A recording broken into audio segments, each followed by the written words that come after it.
Hello everyone, my name is Laura Ann Gryder and this is the story of my family.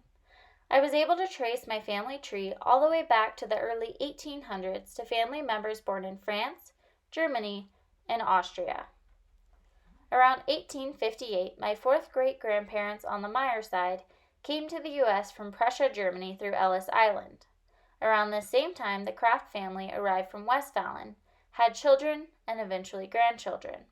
Their grandchild John then married a woman named Bertha, whose parents came from Austria.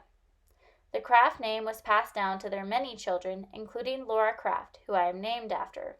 Laura married Clemens Meyer and had 4 children, including my grandfather, Francis Meyer.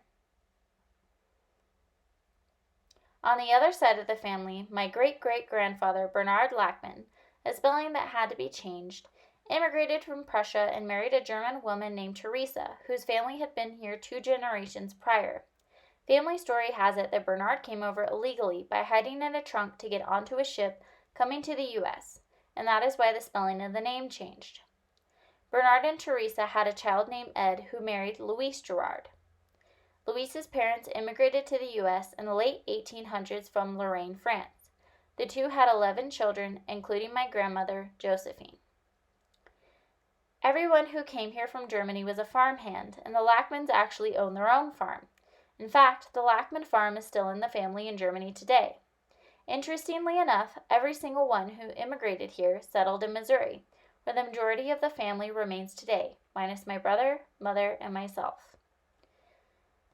The 1800s were a particularly difficult time for working-class individuals in what is known as Germany today. The French Revolution was coming to an end, and Napoleon had finally been defeated. This led to the end of the Holy Roman Empire and the creation of the German Confederation, which was comprised of 39 mostly German-speaking states, but did not include Prussia, who declared themselves independent. This new confederation was supposed to help keep peace between Prussia, Austria, and France, but tension was still heavy.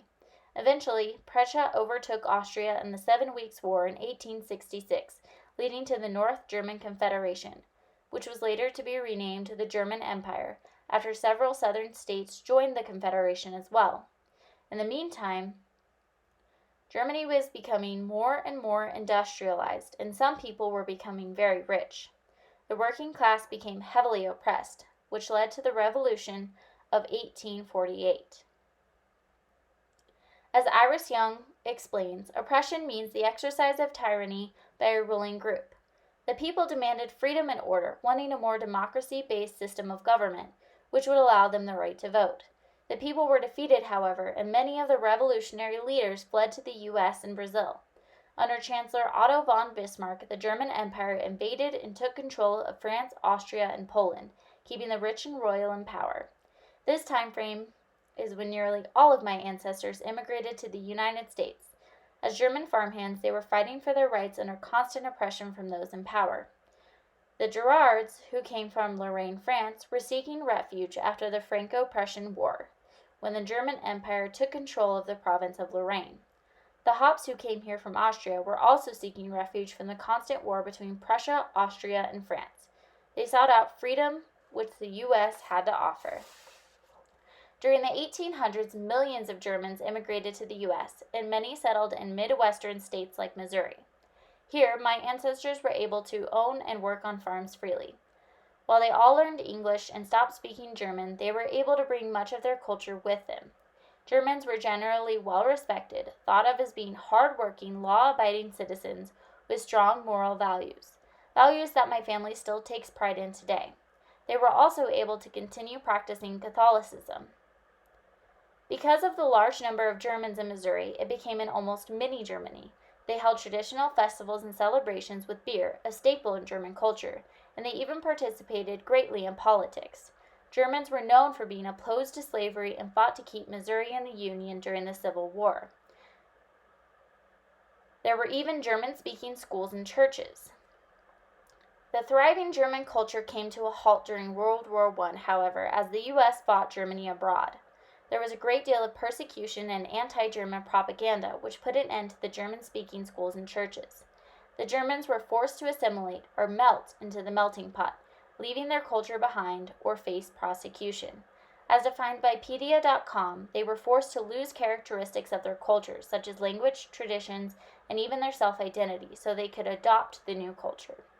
Today, German heritage is once again widely celebrated, but the language never did really come back. Those who owned farms in my family sold them, and it was the end of an era of a long-time family farming in the U.S. While the German culture may have been lost along the way, it is clear that their ideals and values of hard work and responsibility have been passed down from generation to generation. This is something my family and I have always had pride in. I am proud of my German, Austrian, and French roots. I even have a matching tattoo with my mother in German stating, "Family is forever," another value passed down through religion.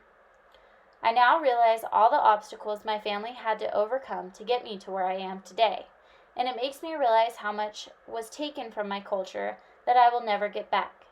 It opens up my eyes to the oppression still occurring today and the culture schools too often take from kids. With this knowledge, I hope to help students celebrate their culture, both in and out of the classroom.